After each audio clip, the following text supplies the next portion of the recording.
जीवन के हर रंग अपनाएं, आए मध्य प्रदेश आए।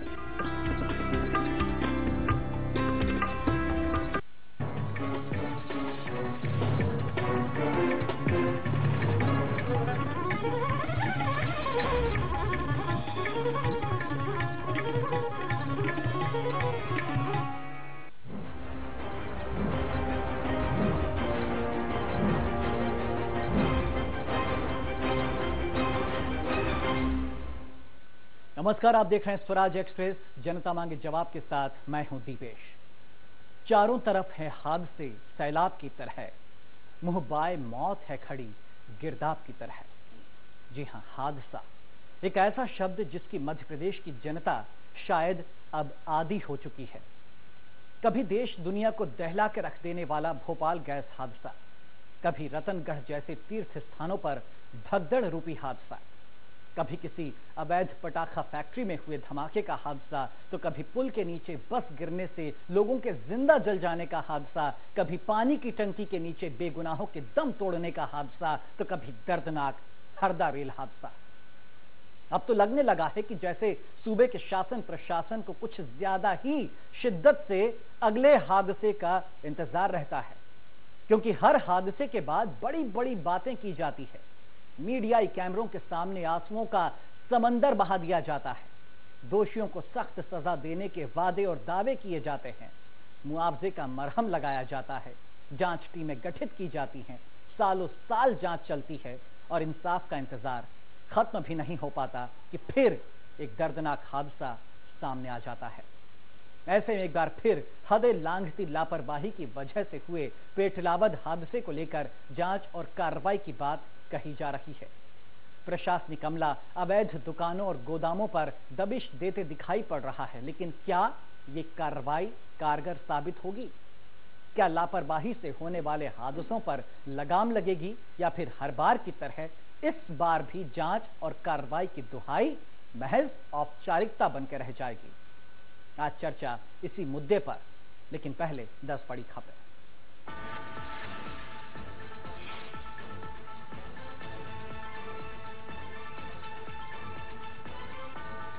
4 दिन की न्यायिक हिरासत में भेजे गए बर्खास्त आईएएस अरविंद जोशी आज भोपाल कोर्ट में किया था सरेंडर। 300 करोड़ से ज्यादा की अवैध संपत्ति रखने के हैं आरोपी। झाबुआ में पेटलावद ब्लास्ट के मुख्य आरोपी राजेंद्र कासवा और फूलचंद कासवा का 4 दिन बाद भी कोई सुराग नहीं। एसआईटी कई जगह मार रही है छापे।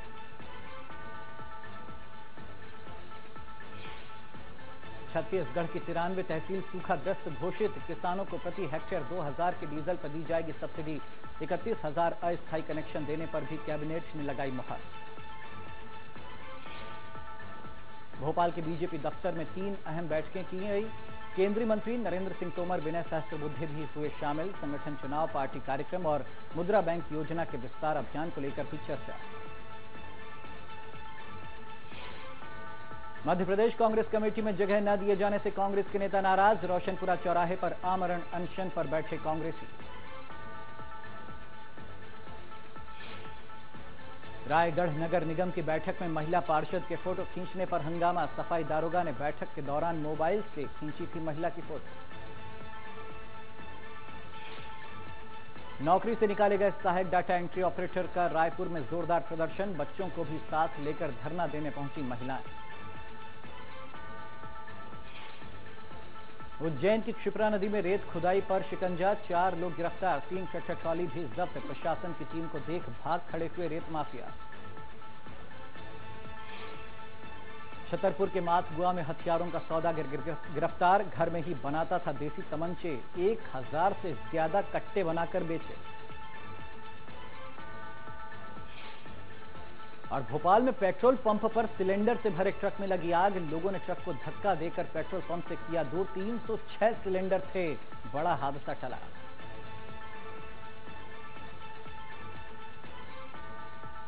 Program is sponsored by CXCT.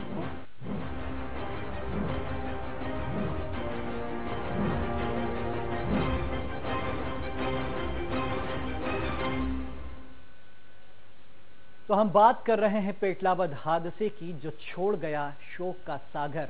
दर्द का गुबार और सिस्टम पर ढेरों सवाल। क्योंकि पेटलाबाद में हुए दर्दनाक हादसे में सिर्फ इंसानी जिस्म के चिथड़े ही नहीं उड़े, बल्कि सुशासन का दावा करने वाले राज्य में खुलेआम तमाम नियम कायदों के भी परखच्चे जमकर उड़े। किसी का ईमान बिका तो जिम्मेदारों का जमीर भी बिका।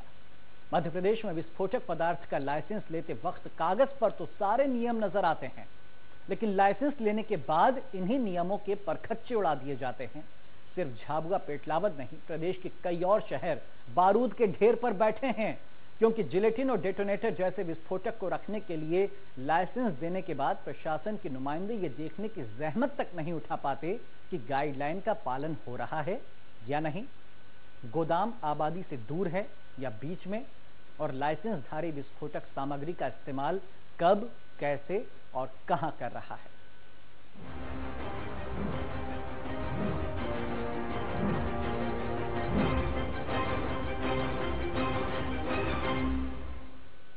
तो पेटलाबाद में हुए हादसे के बाद पूरे प्रदेश में विस्फोटकों की जांच करने के लिए एसआईटी की 7 सदस्यीय स्पेशल टीम गठित की गई। हर जिले में प्रशासनिक अमले को जमीनी स्तर पर ताबड़तोड़ कार्रवाई के निर्देश दिए गए। विस्फोटक पदार्थों के गोदाम और विक्रेताओं के लाइसेंस की जांच के लिए विशेष अभियान चलाने के आदेश भी जारी कर दिए गए। लेकिन आगे ऐसे दर्दनाक हादसे फिर कभी नहीं होंगे, इस बात की गारंटी देने के लिए ना तो सरकार तैयार, ना ही कोई और जिम्मेदार। पहले देरी अब दिखावा, उस दर्दनाक हादसे की जिसने पल भर के भीतर सैकड़ों बेगुनाहों की सांसें रोककर उन्हें इस भरी दुनिया से रुखसत कर दिया। और ये एक बेहद शर्मनाक और कड़वा सच भी है सूबे के सड़ चुके उस सरकारी सिस्टम का, जिसने हादसों से सबक ना लेने की कसम खा रखी है। क्योंकि ये सवाल सिर्फ पेटलाबाद के जख्मों का नहीं है, बल्कि प्रदेश में अब तक हुए उन तमाम हादसों का दर्द है, जिनसे सबक लेने की शासन प्रशासन दुहाई तो देता है, लेकिन नतीजा हर बार सिफर ही रहता है। ना तो लापरवाही से होने वाले ऐसे हादसों की संख्या में कमी आती है, और ना ही हादसों के दोषियों को कभी सजा मिल पाती है। 8 अप्रैल 2015 अमरकंटक में क्रेन से कुचलने से 6 लोगों की मौत, सजा अभी तक नहीं।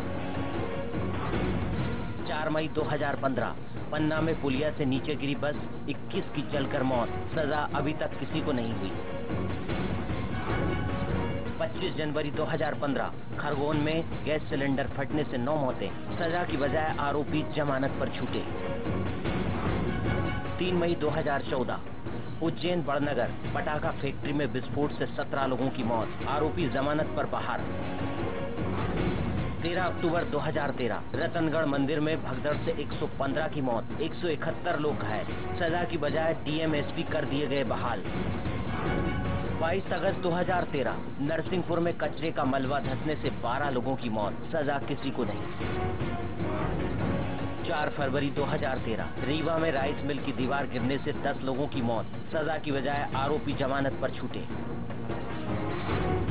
18 नवंबर 2012 भोपाल में पानी की टंकी ढहने से 7 लोगों की मौत, 35 लोग घायल, सजा किसी को नहीं, पुलिस ने बंद किया केस। 4 अक्टूबर 2006 दतिया से रतनगढ़ जा रहे 53 श्रद्धालुओं की सिंध नदी में डूबने से मौत, सजा किसी को नहीं।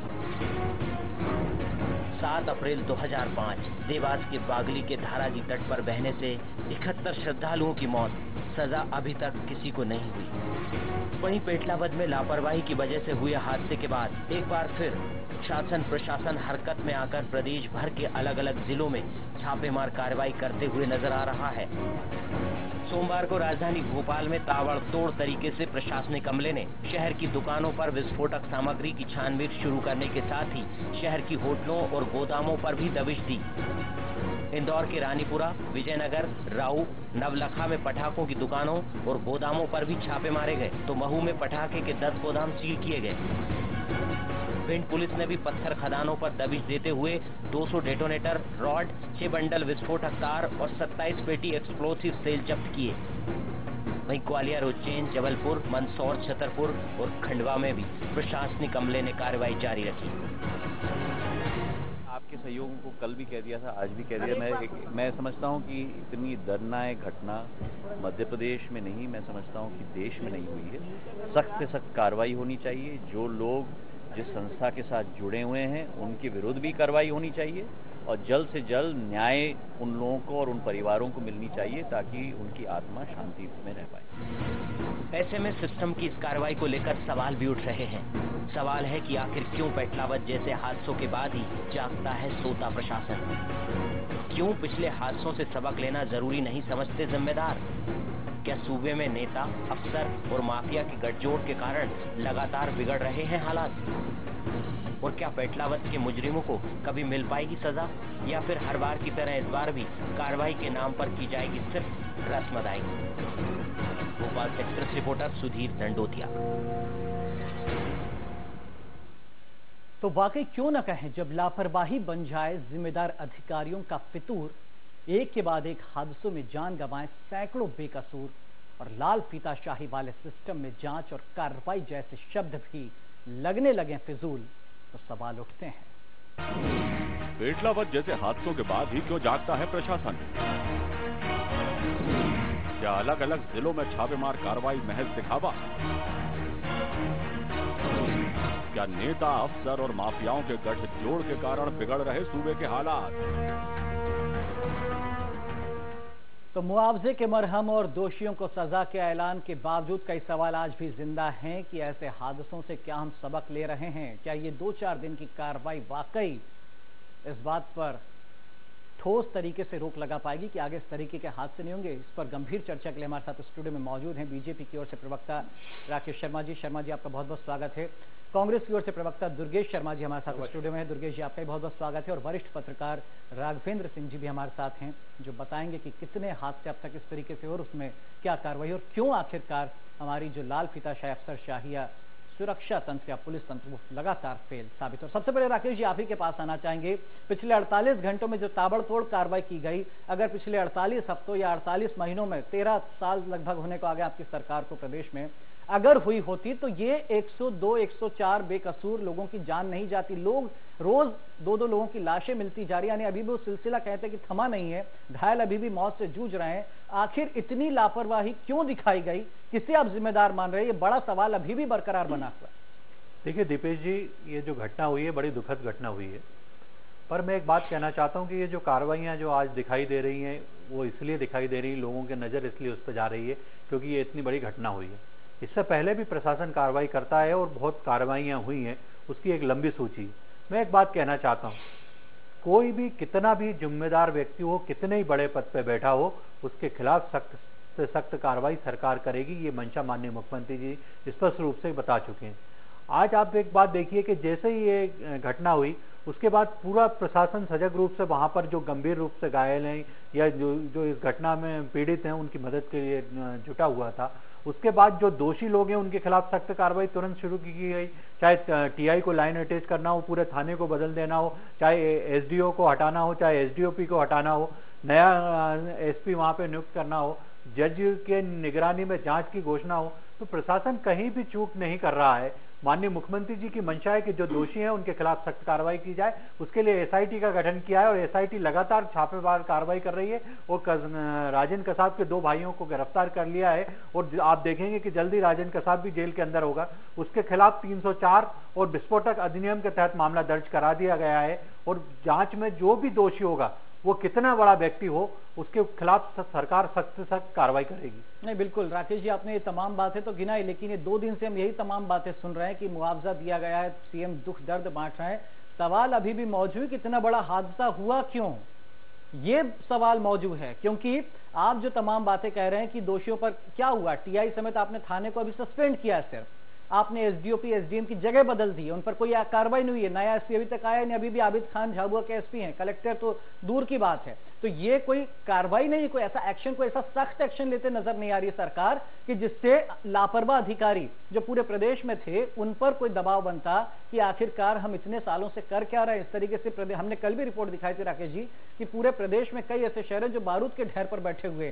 सवाल आपसे कि इतना बड़ा हादसा हुआ क्यों? क्या वो 102 लोग अब वापस आ पाएंगे आपकी इस कार्रवाई से? देखिए, जो जनहानि हुई है उसकी पूर्ति तो कोई भी इस धरती पर नहीं कर सकता।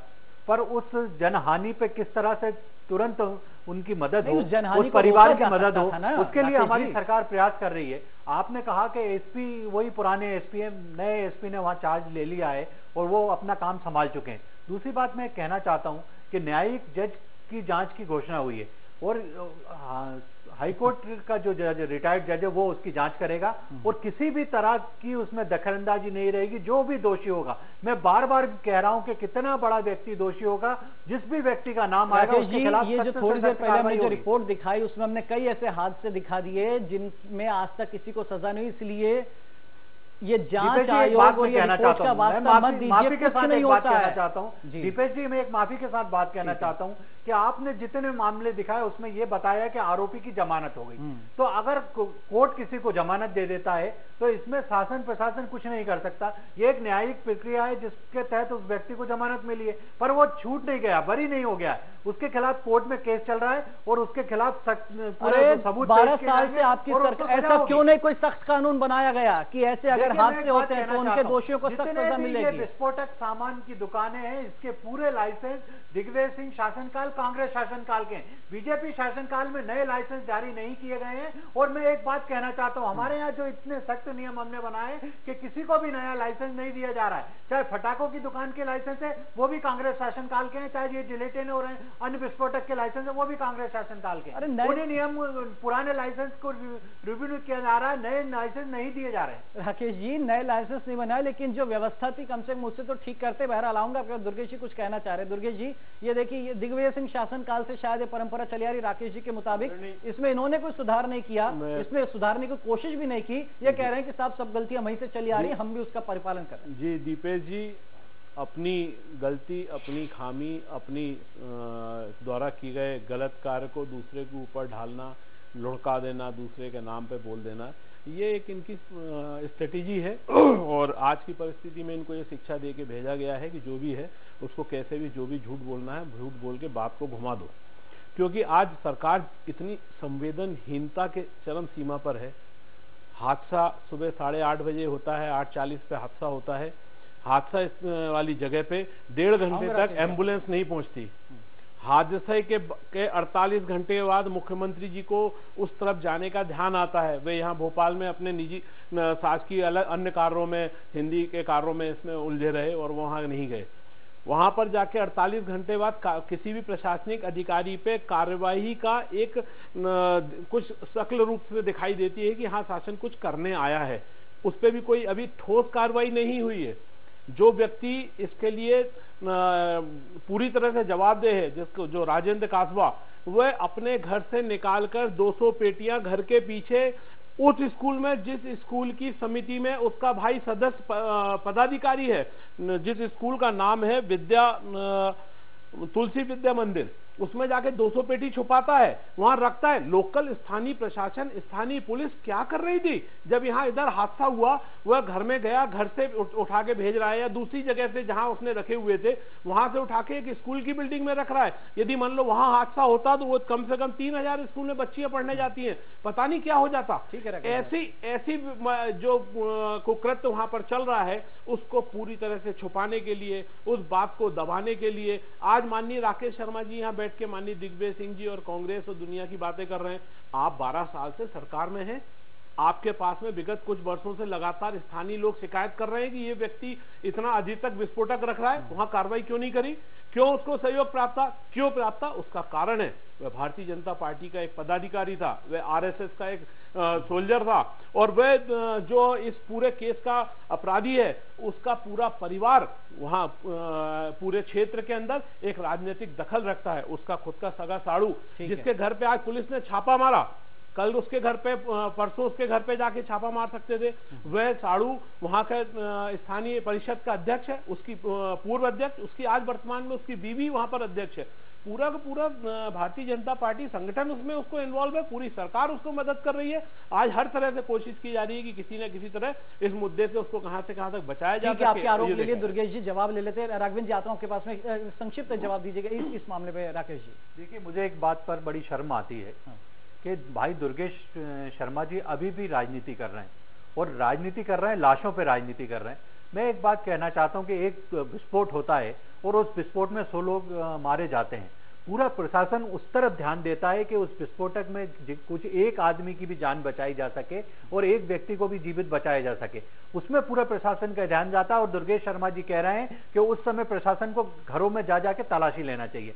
ये इनकी संवेदना मर गई, इनकी मानवता मर गई। मैं एक बात कहना चाहता हूं, लगातार वहां पर कांतिलाल भूरिया सांसद रहते हैं और किसी से छुपा नहीं है कि राजेंद्र कासबा के ऊपर कांतिलाल भूरिया का हाथ था और पूरी तरह से कि उनके संरक्षण में वो वहां पे बिजनेस कर रहा था।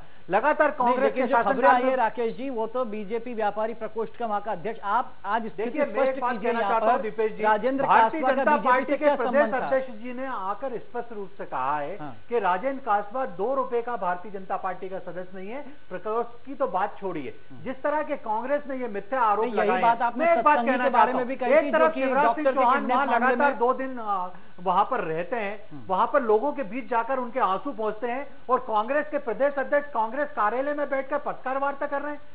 अभी सिंधिया जी के बयान आपके चैनल पे बताए जा रहे हैं, वो क्रिकेट की राजनीति कर रहे हैं। उनको इतना भी फुर्सत नहीं मिल रही कि वो पीड़ित परिवार के बीच जाके 2 मिनट खड़े हो जाएं। विपक्ष की जिम्मेदारी नहीं, वो उनकी नैतिकता, उनकी मानवता, उनके विपक्ष की जिम्मेदारी सिर्फ क्या राजनीति करना है, विपक्ष की जिम्मेदारी सिर्फ क्या आरोप लगाना है। मुझे एक बात जनता ने वोट आपको दिया, कांग्रेस को नहीं दिया, आपकी जिम्मेदारी उनकी सुरक्षा की। निभा रहे हैं। 2 दिन तक माननीय मुख्यमंत्री जी 17 गांव में एक परिवार के बीच जाते हैं और उनके सुख दुख में शामिल होते हैं। चुनाव है, जहां वो लोग चुनाव है इसलिए जा रहे हैं। एक बात बताइए, आप भी ऐसा आरोप लगा रहे हैं? कम से कम आप निष्पक्ष रूप से देखिए कि अगर मुख्यमंत्री जी ने अगर कुछ किया है तो उस बात को मानिए, आप उसको भी मानने के लिए तैयार नहीं है। सरकार ने कितने कदम उठाए ये किसी से छुपा नहीं है। इस तरह के आरोप लगाकर सिर्फ सरकार को बदनाम करना, ये कुछ लोगों की आदत सी हो गई और उसमें कांग्रेस सबसे आगे है। चलिए ठीक है राघवेंद्र जी, ये जो अब 48 घंटों में अलग अलग शहरों में कहीं से 3 किलो तो कहीं से 3 ट्रक बारूद जो जब्त हो रही है अलग अलग जगहों पर। अब पटाखा व्यापारियों की सुध ली जा रही कि वो कहां पर बैठे हैं, कैसे बारूद का ढेर बनाकर बैठे हैं, तबाही का मंजर लेकर बैठे हैं। ये अब जो कवायद हो रही है, इसे आप किस तरीके से देखते हैं? क्या सरकार पहले नहीं चेत सकती थी? पहले क्यों इस तरीके की लापरवाही होती रही? और जिस तरीके से राकेश जी कह रहे कि नहीं पहले भी हम काम कर रहे थे इसलिए इस तरह के धमाके नहीं हुए, वो तो एक घटना हो गई इसलिए आपको दिख रहा है कि हम काम कर रहे हैं। देखिए, हादसों के बाद शासन जागता है, ये तो सबको मालूम है, चाहे सरकार भाजपा की हो या कांग्रेस की। अब जो कुछ हो रहा है, मुझे तो इस बात पर बड़ा आश्चर्य होता है कि जिस तरह से तलाशी ली जा रही है, मुझे डर लगता है कि अगर कोई आदमी सड़क पर जा रहा है, उसकी जेब में अगर माचिस मिल जाए तो शायद उस पर भी पुलिस कार्रवाई कर रही है कि आप विस्फोटक लेकर जा रहे हैं, क्योंकि अभी वो बदहवास है और कुछ न कुछ कार्रवाई करने की स्थिति में है। मेरा ये कहना है मूल रूप से कि ये सरकार 12 साल से मध्य प्रदेश में हुकूमत कर रही है, बीजेपी की सरकार यहाँ है। अब इनके पास डिफेंस में कोई चीज़ बचती नहीं है कि जो लाइसेंस दिए हैं वो गैरकानूनी थे या कानूनी थे। कुल मिलाकर जो अमला जिसकी जिम्मेदारी है कि वो इसकी जांच करे कि जो लाइसेंस है उसके हिसाब से आपके पास सामान है कि नहीं, विस्फोटक है कि नहीं, वो पूरा अमला ही सो रहा था। अगर वो जागता होता तो शायद ये हादसा नहीं होता। उस अमले की ही माने खास गलती है, वो मुख्य दोषी है, नंबर 1। दूसरा ये कि अगर वो जाग रहा होता, वो अगर सो रहा है मान लो, तो प्रशासन की जिम्मेदारी कि वो जगाए उसको, कलेक्टर उसको देखे, एसपी देखे, क्योंकि ऊपर से नीचे तक सब लोग सो रहे हैं। यही वजह है कि मध्य प्रदेश के मुख्यमंत्री को इस हादसे के बाद 2 दिन तक घर घर जाना पड़ा। इससे शर्मनाक स्थिति हो नहीं सकती कि एक मुख्यमंत्री इस तरह के हादसे के बाद बिल्कुल बेचारे बनकर घर घर जा रहे हैं, दुख दर्द बांट रहा है, ये अच्छी बात है। लेकिन मेरा सवाल यह है कि आखिर इसके लिए जिम्मेदार कौन है? जिम्मेदार कांग्रेस नहीं है। मेरा कहना है ये कि जिम्मेदार एसपी कलेक्टर भी बाद में होते हैं। जिम्मेदारी सबसे पहले सरकार की होती है।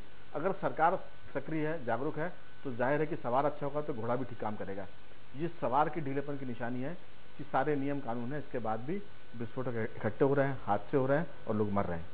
ये वही प्रदेश है जहां पर बारूद से भरे 160 से ज्यादा ट्रक लापता हो जाते थे। 2009 की ये घटना है, लेकिन काफी महीनों तक उनका पता नहीं चला था कि ये इतना अमोनियम नाइट्रेट और जो तमाम उसमें सामान भरा था वो कहां गया। इस पर राकेश जी आपसे जवाब लेंगे। जो आरोप लग रहे हैं वाकई में कि सरकार की पूरी जिम्मेदारी, आप ठीक है बार बार कह रहे हैं कि 2 दिन से सीएम जा रहे हैं, सवाल हम यहां पर ये पूछ रहे हैं कि कब तक, वही तो हमने आज शुरुआत में कहा कि ऐसे हादसों के मादी हो गए कि एक हादसा होता है हम उसमें मरहम लगाते, फिर दूसरा हादसा उसको पूर्ति करते, तीसरा हादसा उसमें जांच आयोग बिठाते, फिर हादसा। ये हादसों की क्या नियति बन गई है प्रदेश में? आपसे आऊंगा दुर्गेश जी, आपके पास में एक दर्शक हमारे साथ में दमोह से प्रदीप राज जी, उनका सवाल ले लेते हैं। प्रदीप जी अपना सवाल कीजिए। सर, आज जिस तरह से ये दुकानों पर हादसे होते, जैसे पटेलाबाद हादसा हुआ, और ये सिर्फ दुकानों ही नहीं, ये मेला, तीर्थ स्थल, पुल आदि जगह पर भी ये प्रशासन की लापरवाही की वजह से ऐसे हादसे होते हैं।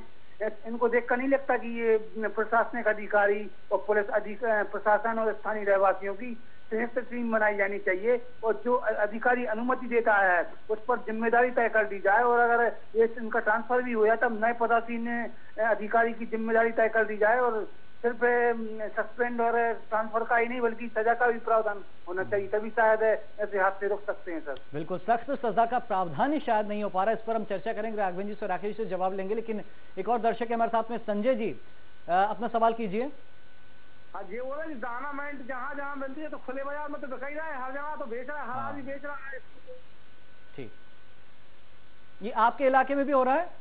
हाँ बिल्कुल हो रहा है, हमारे इलाके में सागर में जहाँ देखो वहीं सब जगह मिलता है। हाँ, ये राकेश जी, कल भी ये बात आई थी कि जिन दुकानों पर यूरिया बिकता है वहां पर जिलेटिन की छड़ें छोटे छोटे गांवों में खुलेआम बिक रही। कल भी हमने इसी मुद्दे पर जनता मांगे जवाब में चर्चा की थी और लोगों ने बड़े दुख के साथ, बड़ी चिंता के साथ ये बातें की थी कि साहब ये तो खुलेआम हमारे शहर में, हमारे गांव में भी हो रहा है। यानी आप अंदाजा लगाइए कि अगर जरा सी चूक कहीं और होने लगे तो आप तो पता नहीं कितने पेटलाबाद बना देंगे। कर क्या रहे हैं आपके अधिकारी? देखिए दीपेश जी, पेटलाबाद घटना के बाद तुरंत न्यायिक जांच की घोषणा की गई है और न्यायिक जांच में जो दोषी होगा उसको सख्त से सख्त सजा दी जाएगी, ये मैं बार बार आपको विश्वास दिला रहा हूं। दूसरी बात मैं ये कहना चाहता हूं कि अगर किसी व्यक्ति के पास लाइसेंस है और वो उसका धंधा कर रहा है तो उसके लिए जो नियम और कायदे लाइसेंस के तहत दिए गए हैं उस पर सख्ती से शासन और प्रशासन अब निगाह रखेगा और उसको अब रखेगा। यही तुमसे बार बार कह रहा हूं कि इतने समय से ये चूक क्यों हो रही थी? कहना चाहता हूं कि आज एक चूक हुई है और उस मानिए इस बात को कि लापरवाही एक सरकार से हुई, अधिकारियों से हुई, एक चूक हुई है और उस चूक की सजा हम भोग रहे हैं और आगे ये चूक ना हो इसके लिए पूरी तरह से सख्त आदेश निकाल दिए गए हैं और उसकी परिणति आप देख रहे हैं कि जगह जगह छापे पड़ रहे हैं और सख्त कार्रवाई की जा रही है। दुर्गेश जी कुछ कहना चाह रहे थे? जी आदरणीय, मैंने तो पिछले 12 साल के शासनकाल में भारतीय जनता पार्टी की ये देखा कि जितने भी हादसे हुए उसमें कहीं कोई कमेटी बनाई, कहीं कोई जांच के लिए एक जज को नियुक्त किया गया, पर आखिरकार निर्णय आया 0 सन्नाटा, कहीं किसी को कोई कार्रवाई नहीं हुई। बहुत बड़े बड़े हादसे हुए। भोपाल शहर राजधानी के अंदर सबसे छोटा अपन इसलिए मान लें कि 7 व्यक्तियों की मौत हुई थी। जो E6 अरेरा कॉलोनी पानी की टंकी, उसमें तो इन्होंने किसी को मुलजिम भी नहीं बनाया, उसके अंदर एक भी मुलजिम नहीं है। MSCT NIT की जांच में आया कि यह प्रशासनिक कार्रवाई के लापरवाही का कारण है जिस कारण पानी की टंकी गिरी। ये वहां के नगर निगम के अधिकारियों की कमजोरी के कारण पानी की टंकी गिरी। वहां कोई मुलजिम नहीं बना, किसी के ऊपर कोई कार्रवाई नहीं हुई।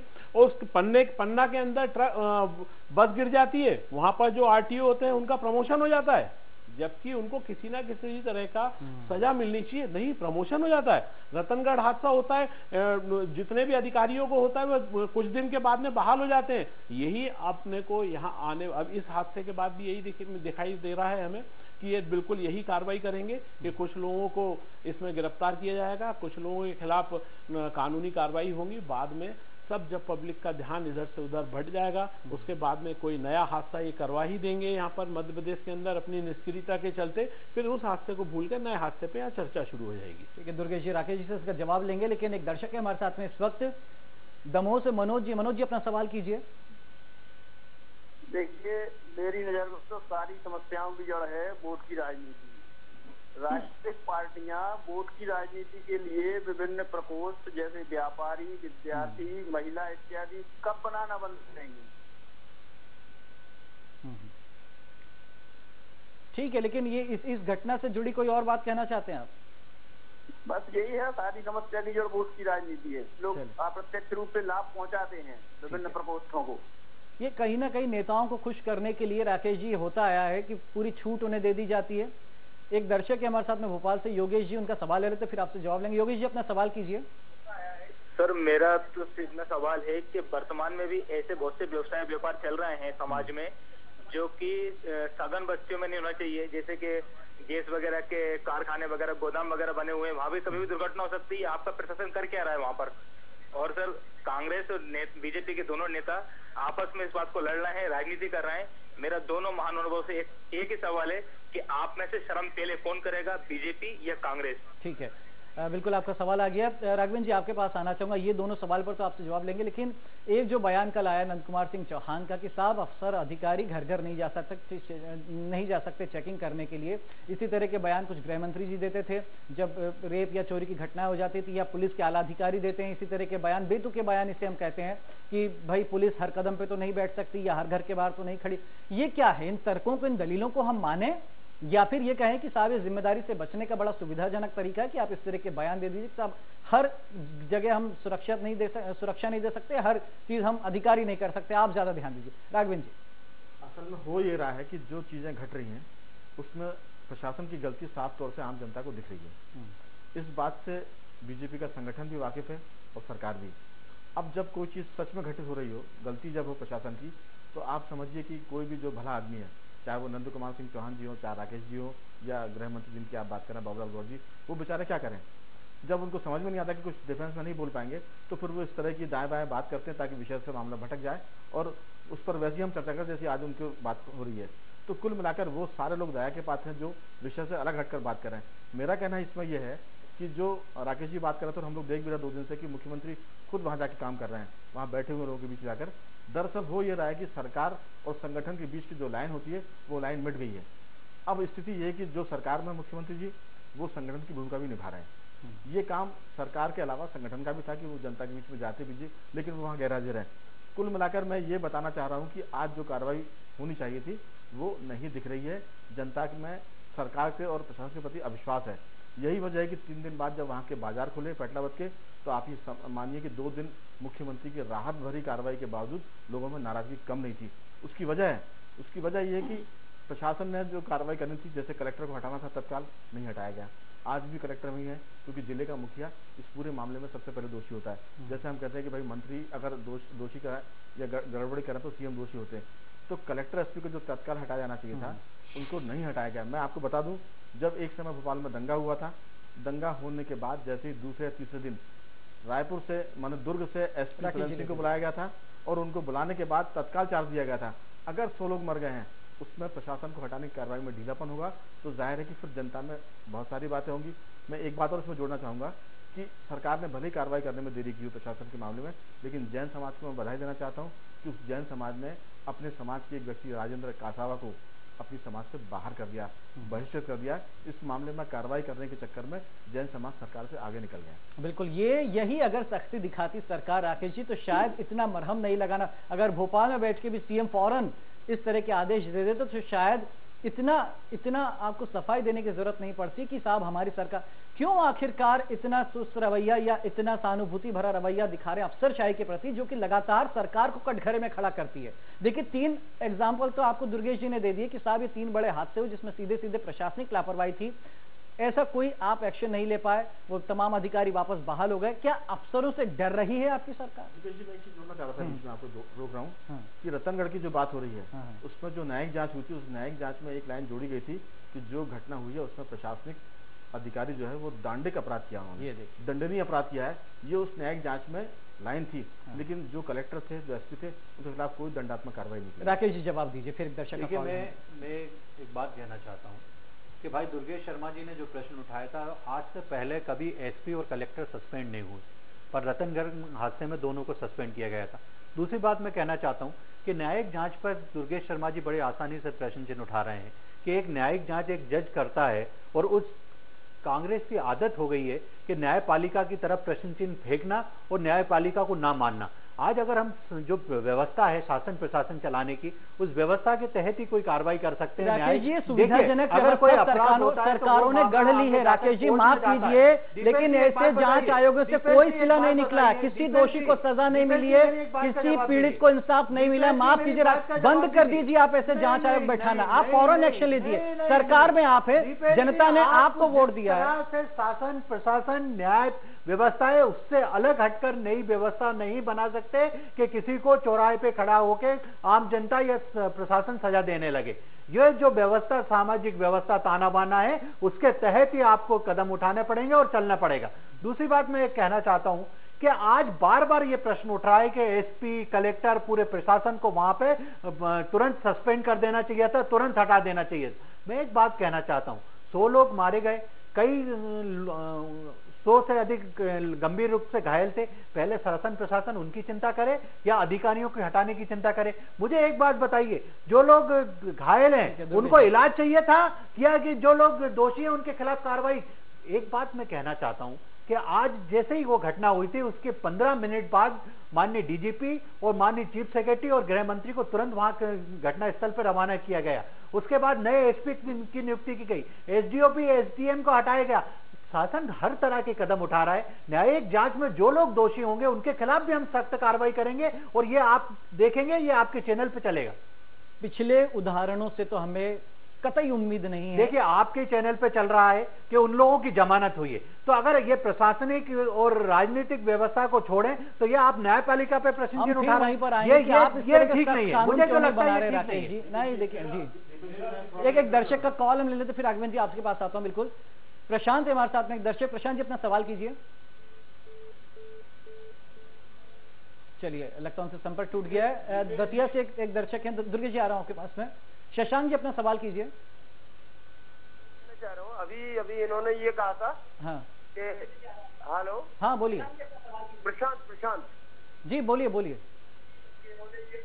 हेलो, आप टीवी सेट का वॉल्यूम कम करके फिर बात कीजिए प्रशांत जी। हाँ जी सर, मैं प्रशांत बोल रहा हूँ, प्रशांत गोस्वामी। हाँ। मैं दतिया से बोल रहा हूँ। मैं ये कहना चाह रहा हूँ। जी बोलिए। हाँ जी सर, मैंने कर दिया है। और सर ये कह रहा हूँ कि अभी ये कहा था कि शिवराज सिंह चौहान जी ने ये कहा कि कोई भी ऑफिसर घर घर नहीं जा सकता है, लेकिन चुनाव के समय में ये नुक्कड़ समाएं लेते हैं और घर घर की प्रॉब्लम पूछते हैं। चलिए, नंद कुमार सिंह चौहान जी ने वो बात कही थी, आपकी बात आ गई। राघवेंद्र जी, आप कुछ कहना चाह रहे थे? मैं ये कहना चाह रहा हूँ कि राकेश जी जो बता रहे हैं कि प्रशासन और सरकार ने जो कार्रवाई की वो निश्चित रूप से उनका कर्तव्य है। उसके लिए हम बधाई देने की स्थिति में नहीं है, क्योंकि वो कर्तव्य बहुत देर से निभाया गया।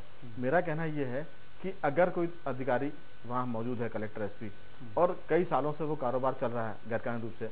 अभी जो खबर आई थी बीच में कि वो तो लाइसेंस उनके नाम भी नहीं है, लाइसेंस उनके किसी भाई के नाम था जिनकी कुछ सालों पहले मौत हो गई थी। उसके बाद लाइसेंस रिन्यू नहीं हुआ, वो मृतक भाई के नाम लाइसेंस चल रहा था।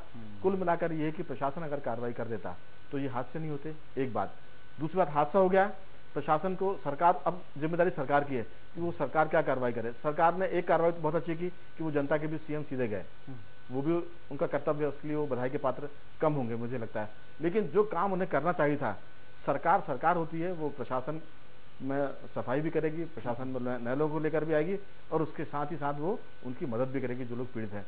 तो यहाँ पर अगर आप कहें कि हम पहले मदद करेंगे बाद में कार्रवाई करेंगे, तो फिर ये सरकार की कमजोरी का उदाहरण है जिसको राकेश जी बार बार दोहरा रहे हैं। ठीक है, एक दर्शक हमारे साथ में, उसके बाद आता हूँ राकेश जी आपके पास, दुर्गेश जी आपके पास भी। ग्वालियर से एक दर्शक हमारे साथ में, रामविलास जी, अपना सवाल कीजिए।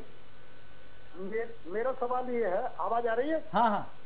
मेरा सवाल ये है कि राकेश शर्मा जी बार बार सफाई देते हुए कह रहे हैं, बात वो नहीं है, बात दरअसल ये है कि अगर पूरे प्रदेश में कहीं भी किसी भी गरीब के यहाँ, दूसरे के यहाँ ये सामान नहीं मिल सकता, प्रशासन छूट देता है, तो उन्हीं राजनेताओं को जो खाकी आज पत्रिका के अखबार में फोटो छपा है कि रिवाल्वर लेकर के वो एक गणवेश में जाकर के अगर वो आरएसएस की शाखा में जाता तभी तो वो इतने खतरनाक हथियार रखे रहता है, प्रशासन को उस पर हाथ नहीं डाल पाता।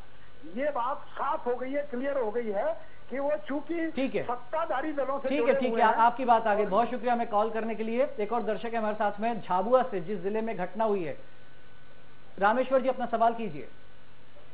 हेलो जी सर, ये जो शर्मा जी बीजेपी के जो नेताजी बोल रहे हैं कि मुख्यमंत्री जी हर घर जा रहे हैं, 17 लोगों के घर जा रहे हैं, वहां जा रहे हैं, सब कुछ जा रहे हैं। जब घटना घटी थी, सीएम साहब हमारे मुख्यमंत्री शिवराज सिंह चौहान भोपाल में थे, इनके अंतर सिंह जी आज हेलीकॉप्टर के इंतजार वहां कर रहे थे झाबुआ पेटलाव जाने के लिए। और जब स्कूली बच्चे मर रहे थे, इतना बड़ा हादसा हुआ, सब कुछ हुआ, जब इनको लगा नहीं, लेकिन आज 10 लाख रुपए 15 लाख रुपए देने के लिए तैयार है, नौकरी देने के लिए तैयार है। जिस समय आवश्यकता थी वहाँ पे ये लोग आए, वहाँ पे इन लोगों ने पूछा, और आज बीजेपी और कांग्रेस की बात करें कि वो फलाने वो है, ठीक है, ये गुस्सा, ये आक्रोश है। बिल्कुल बिल्कुल ठीक है, आपकी बात आ गई रामेश्वर जी। राकेश जी, चलिए आप ही जवाब दीजिए। देखिए रामेश्वर जी भाई को मैं बताना चाहूंगा कि मध्य प्रदेश का जो मुखिया होता है प्रशासनिक, वो चीफ सेक्रेटरी होता है। पुलिस का जो मुखिया होता है वो डीजीपी होता है। वो गृह मंत्री इन सब चीजों के लिए जवाबदार व्यक्ति माना जाता है और वो उसके पास पावर इतने रहते हैं। ये तीनों व्यक्ति घटना के तुरंत बाद वहां पहुंचे हैं।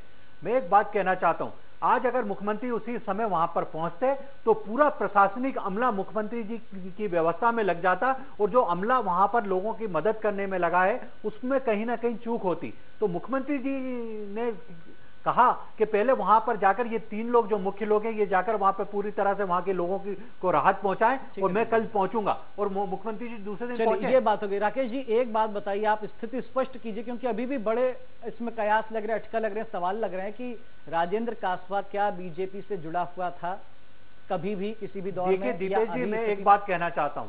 भारतीय जनता पार्टी के माननीय प्रदेश अध्यक्ष जी ने कहा है कि राजेंद्र कासवा भारतीय जनता पार्टी का सदस्य कभी नहीं रहा।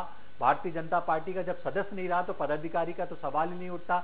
उसके बाद संघ की तरफ से भी बयान आया है, संघ की तरफ से भी बयान आया है कि जो वो फोटो दिखाया गया है वो राजेंद्र कासवा का नहीं है, किसी और व्यक्ति का है, और राजेंद्र कासवा संघ का भी सदस्य नहीं रहा। मैं एक बात कहना चाहता हूं, झाबुआ का बच्चा जानता है कि राजेंद्र कासवा के यहाँ कांतिलाल भूरिया जब भी वहां जाते थे पेटलाबाद, उसके दुकान पर उसके घर पर बैठकर नाश्ता चाय करते थे। ये किसी से छुपा नहीं था। उनकी संरक्षण में पूरी तरह से राजेंद्र कासवा वहां पर बिजनेस कर रहा था। आपके अधिकारियों के क्या हाथ बंधे थे कि वो भरे बाजार जिलेटिन की रॉड बेच रहा है, छड़े बेच रहा है, वो गोदाम बनाकर बैठा है बारूद का? आपके अधिकारी क्या कर रहे थे? देखिए उसके पास जो खाद और अन्य चीज बेचने का लाइसेंस था उसकी जांच बाकायदा होती थी। उसने नीचे एक अवैध गोदाम बना रखा था, जिस अवैध गोदाम पर प्रशासन ने पहले भी कार्रवाई की थी और अभी भी कार्रवाई की है। कार्रवाई की होती तो इतना बड़ा हादसा नहीं हो जाता। बहरहाल जी दुर्गेश जी बोलिए। वहां के स्थानीय नागरिकों ने जो मेरे को देखने को और सुनने को मिला, लगातार 2-3 बार प्रशासन के समक्ष उपस्थित होकर उसके पास में इस तरह के विस्फोटक हैं, इसकी लिखित में शिकायत करी। जन सुनवाई में पहुंचे जैसा कि माननीय राकेश जी कह रहे हैं, माननीय नंद कुमार सिंह चौहान जी कह रहे हैं कि घर घर तलाशी नहीं ली जा सकती, बिल्कुल सही है, पर किसी के खिलाफ बात को सुनिए राकेश जी, नंद कुमार जी की बात आपके प्रदेश अध्यक्ष हूँ। और दूसरी बात माननीय राकेश जी, आप मेरी बात सुन लें। वहां के स्थानीय लोगों की बात कर रहे हैं तो चैनल पर आकर राजेंद्र कासवा की दुकान के पड़ोसी ने कहा कि वो भारतीय जनता पार्टी का सदस्य नहीं था।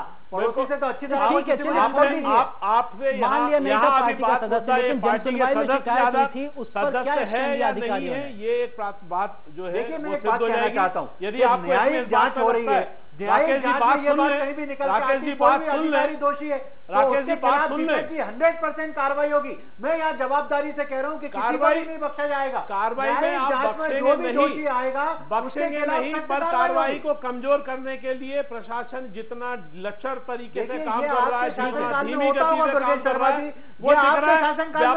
व्यापक में यदि परिस्थिति इतनी खराब नहीं होती तो कोर्ट सीबीआई जांच का आदेश नहीं देता। मध्य प्रदेश का व्यापक में 50 मरवा दिया आप लोगों ने।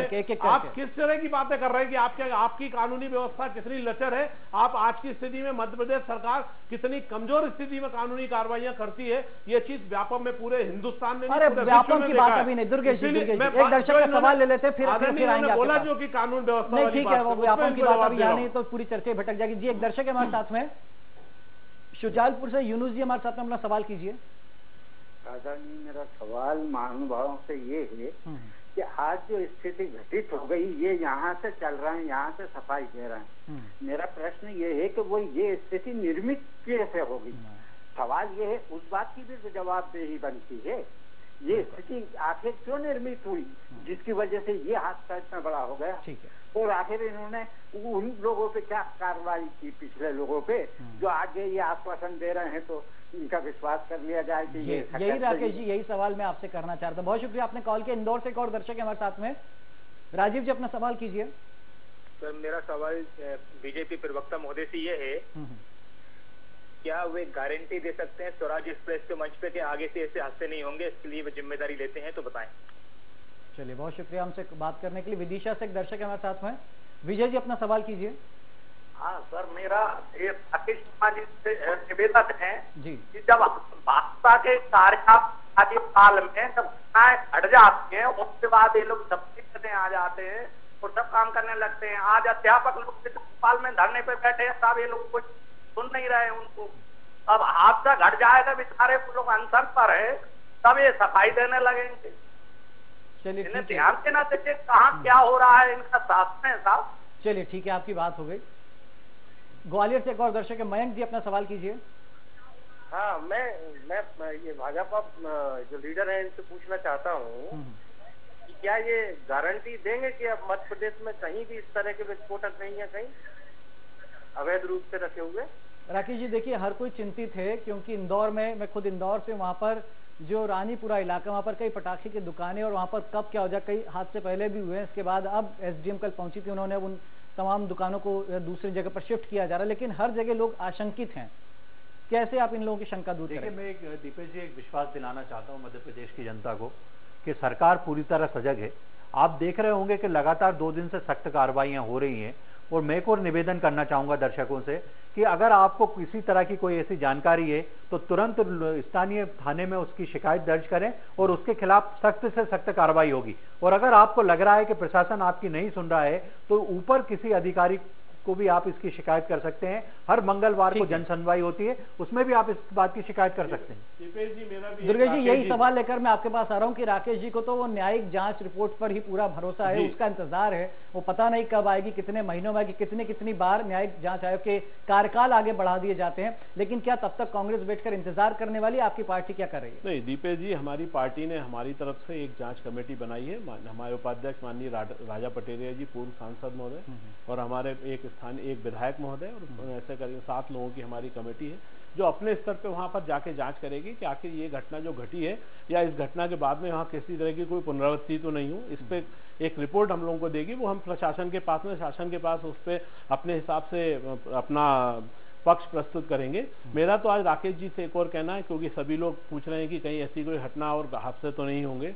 हम भोपाल शहर में रह रहे हैं, भोपाल शहर के अंदर JNRUM के जो मकान बने हैं उन पर स्थानीय नागरिकों ने जन सुनवाई में, कलेक्टर साहब के पास में, माननीय नगर निगम आयुक्त महोदय के पास में, नगरीय प्रशासन कमिश्नर के पास में, माननीय मुख्यमंत्री जी को ज्ञापन देके इस स्तर तक तो उसकी शिकायत करी है। इसके बाद में अगला कौन सा स्तर है वह माननीय राकेश जी बता दें, क्योंकि अभी मैं एक छोटा सा वीडियो यदि आप देखना चाहें तो मैं आपको बिल्कुल दिखा देता हूं कि आप लकड़ी को किसी दीवार पे एक लकड़ी या हाथ से थोड़ा सा ऐसे करें। बिल्कुल, वो NSCI ने वो पूरी प्रदर्शन किया था, वो वाकई तस्वीरें भी दिखाई थी कि हाथ से मारने पर वो पिलर गिरे थे। हादसे होने के बाद ही जांच करेंगे राकेश जी, यही बात, ये भोपाल गैस कांड का शहर है भोपाल, जहां पर हजारों लोग मौत की नींद सो गए थे। चंद दिन पहले की बात है जब बरकतुल्लाह यूनिवर्सिटी के आगे जो कंपनियां, जो वहां पर एक फैक्ट्री थी, वहां से गैस का रिसाव हुआ था और 1 किलोमीटर दायरे के लोग परेशान हो गए, तो उन्हें घर छोड़कर जाना पड़ा था। चंद दिन पहले की बात है। हम क्यों नहीं ऐसे सेफ्टी, सुरक्षा कैसे इंतजाम कर पा रहे हैं, सेफ्टी प्रिकॉशन ले पा रहे हैं कि ऐसे हादसे न होने की आशंका बिल्कुल शून्य हो जाए, जो शून्य हो जाए, हम नहीं कर पा रहे। अभी भी लोग चिंतित हैं, खौफजदा हैं कि इस तरीके के हादसे होते हैं। कई बारिश हो रही है तो ट्रैक बह जाता है और अकाल लोग जो बेकसूर लोग हैं वो अकाल काल के गाल में। ये क्यों नहीं आप इस तरह के इंतजाम कर पा रहे? इतने हमारे पास आज सूचना संचार के साधन है, तकनीकें हैं, लेकिन फिर भी हम फेल साबित हो रहे हैं।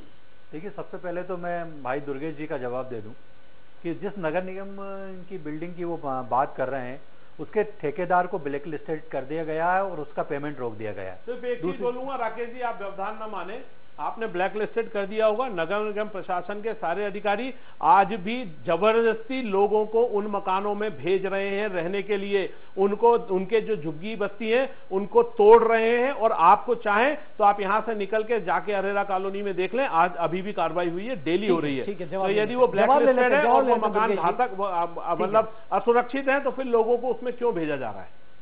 दूसरी बात मैं एक और कहना चाहता हूं कि ये जो विस्फोटक से संबंधित मामला है या गैस रिसने से जो संबंधित मामला है, इसके खिलाफ प्रशासन और सजग रूप से जांच कर रहा है।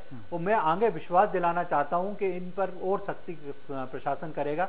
ये आपके चैनल में भी दिखाया जा रहा है कि प्रशासन कितना सख्त है और आगे भी इसी तरह सख्ती बढ़ती जाएगी। चलिए, राघवेंद्र जी का अनुभव मुझसे ज्यादा है, वो बताएंगे कि ऐसे हादसों के बाद प्रशासन कितने दिन तक सख्ती दिखाता है, उसके बाद फिर होता क्या। एक दर्शक है हमारे साथ में रीवा से, राहुल, अपना सवाल कीजिए। राकेश जी कह रहे थे कि प्रशासन सख्ती दिखा रहा है। बार बार ऐसा होता है, पन्ना हादसे के बाद भी हमने देखा है कि हादसे होते हैं, प्रशासन जागता है, फिर कुंभकर्ण की नींद सो जाता है, फिर हादसे होते हैं, फिर जागता है, फिर कुंभकर्ण की नींद सो जाता है। ठीक है, चलिए आपका सवाल आ गया। राघवेंद्र जी, यही सवाल बार बार कि पन्ना हादसा हुआ, कुछ दिन परिवहन मंत्री सड़कों पर रहे, हालांकि वो अपनी तरफ से पूरी कोशिश करते हैं कि गलत तरीके से बसें ना हो, अवैध तरीके से ना बसें चलाई जाएं, परमिट में बसें हो, जो तमाम नियम कायदे जो गाइडलाइन बनी है बसों के संचालन को लेकर उनका पालन हो, लेकिन परिवहन मंत्री हर जगह नहीं जा सकते। क्या मजबूरी अधिकारियों के सामने, क्या भ्रष्टतंत्र इतना हावी अधिकारियों के ऊपर कि चंद रुपयों के लिए तमाम नियम कायदे ये अपना जमीर बेच देते हैं और नियम कायदों की धज्जियां खुद उड़ा देते हैं? वस्तु स्थिति क्या है? और जो सर राकेश जी बार बार कह रहे हैं कि सख्त कार्रवाई करेंगे करेंगे करेंगे, ऐसे क्या एग्जाम्पल है, उदाहरण है हमारे सामने की सख्त कार्रवाई हुई कभी? देखिए, अभी पेटलाबाद में हादसा हुआ, पूरे ऑफिसर इस बात पर जुट गया कि कहीं किसी की जेब में माचिस तो नहीं है। मेरा कहना है कि ये चलेगा। जब रतनगढ़ हादसा हुआ तो सारे धार्मिक स्थानों की जांच पड़ताल की, कहीं गड़बड़ी तो नहीं हो रही, कहीं व्यवस्था गड़बड़ तो नहीं है, उसके बाद से सो गए। मेरा कहना ये है कि एक सिस्टम सरकार में काम करता है, उसके लिए मुख्यमंत्री रोज नहीं बोलेंगे कि सिस्टम काम करे, मंत्री रोज नहीं बोलेगा सिस्टम काम करे। सिस्टम का, तंत्र का काम ही यह है कि वो समय पर उसकी जांच पड़ताल करे और देखे कि वहाँ चीजें हो रही। असल में मध्य प्रदेश में जो सिस्टम है वो कोलैप्स हो रहा है। मुख्य जड़ ये है कि जो सिस्टम काम करने वाला है वो काम नहीं कर रहा है। जब कोई हादसा होता है तो वो जागता है, जैसे अभी जाग गया, अब कुछ भी जांच पड़ताल करेगा और फिर सो जाएगा। मेरा कहना ये है कि इस समय जो जरूरत है वो सारे सवाल जो आपने सुने दर्शकों से और बातचीत जो हम कर रहे हैं वो कुल मिलाकर प्रशासन के प्रति विश्वास की है। जनता का विश्वास डोल रहा है, वो डिग गया। मुख्यमंत्री ने उसकी वापसी के लिए 2 दिन खर्च किए पेटलाबाद में, लेकिन 2 दिन के बाद भी वो उसको वापसी करने में पूरा सफल नहीं हुआ। उसकी वजह यह है कि 3 दिन बाद जब वहाँ बाजार खुला तो लोग आज भी नाराज हैं।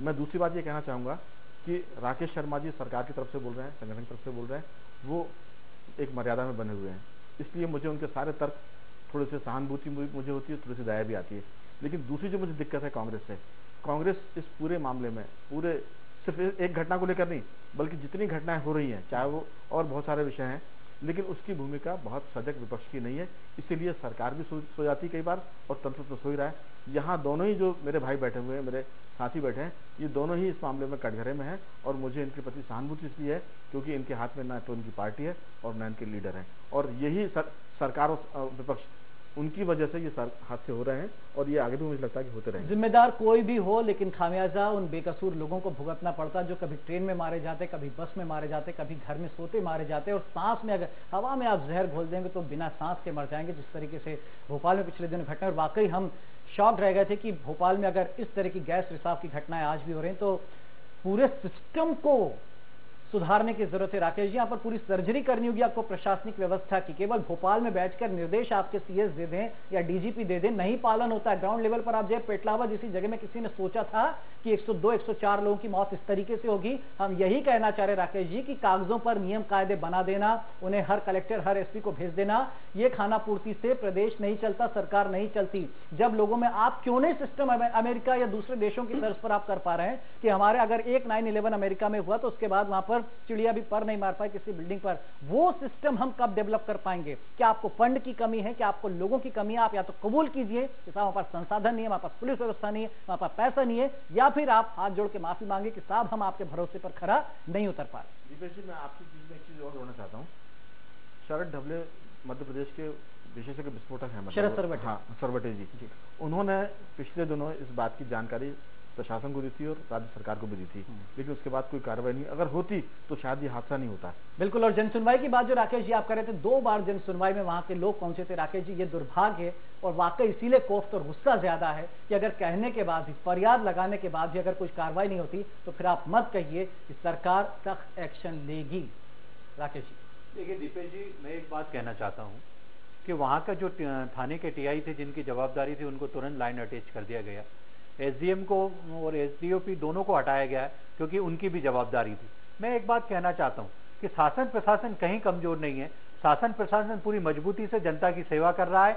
ऐसी जो घटना हुई है ये एक दुर्घटना है और आगे प्रयास किया जाएगा कि इस तरह की कोई दुर्घटना मध्य प्रदेश में ना हो, उसके लिए निर्देशित कर दिया गया है और दोषी के खिलाफ सख्त से सख्त कार्रवाई होगी। ये इसका एक उदाहरण आपके सामने बनेगा।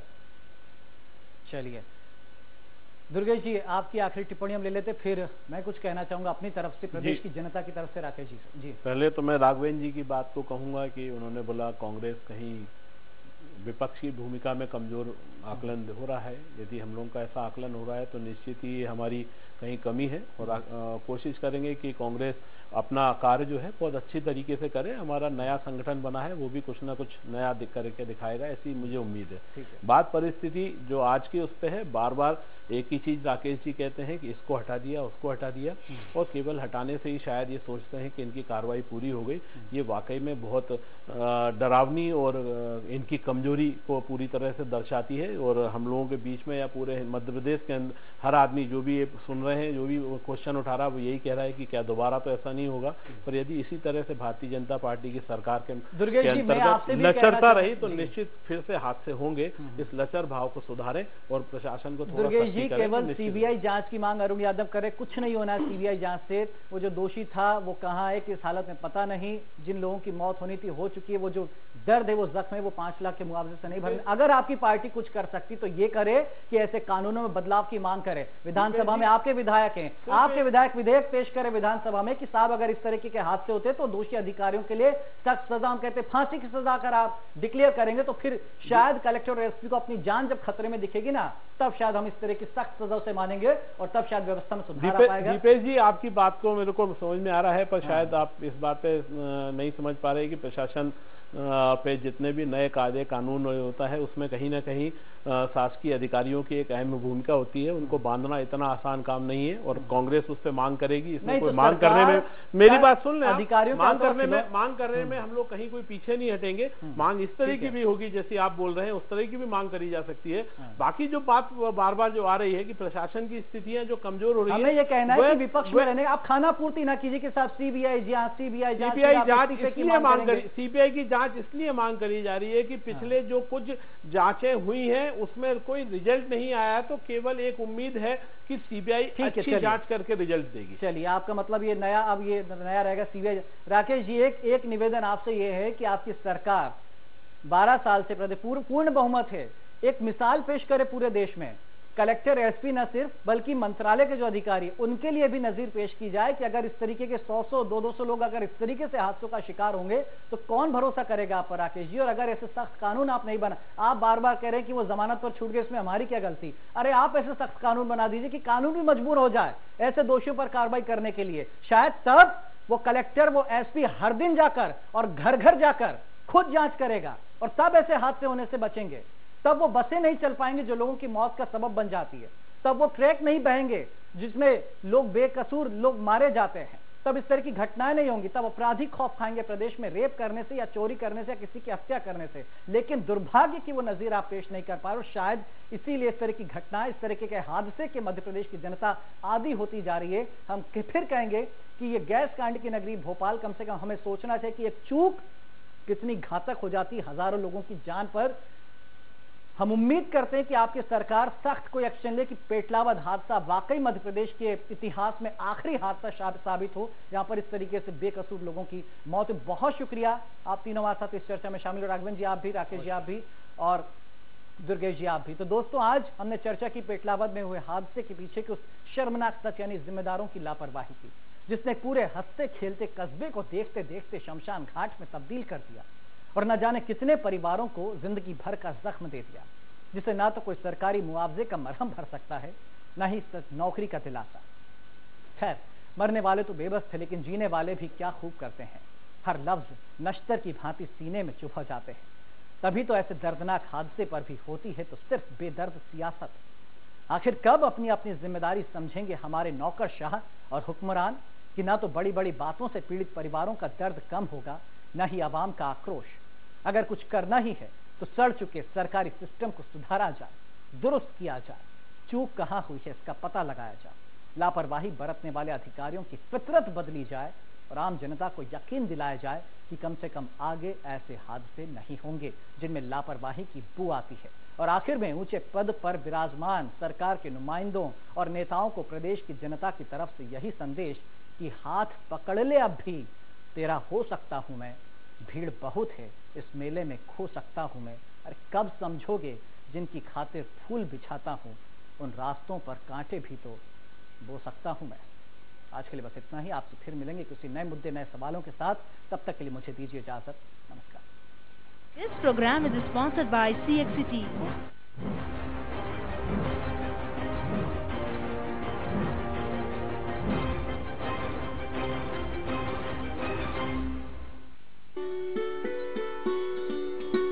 मध्य प्रदेश में लोक सेवा प्राप्त करना नागरिकों के लिए निरंतर आसान होता जा रहा है। हाल ही में लोक सेवा गारंटी अधिनियम के दायरे में 26 और नई लोक सेवाएं शामिल की गई हैं, जबकि प्रदेश के 21 विभागों की 102 सेवाओं पर इस अधिनियम के प्रावधान पहले से ही लागू थे। जब से ये लोक सेवा गारंटी के तहत ये योजना चालू की है, उसमें पब्लिक को काफी फायदा मिल रहा है। बीपीएल कार्ड प्राप्त करने के लिए यहाँ आवेदन पत्र दिया था 9 तारीख को, उसके 40 दिन बाद मुझे ये राशन कार्ड यहाँ से प्राप्त हो चुका है। मध्य प्रदेश सरकार के लोक सेवा गारंटी अधिनियम को देश में ही नहीं बल्कि अंतर्राष्ट्रीय स्तर पर भी बहुत अधिक सराहना मिली है।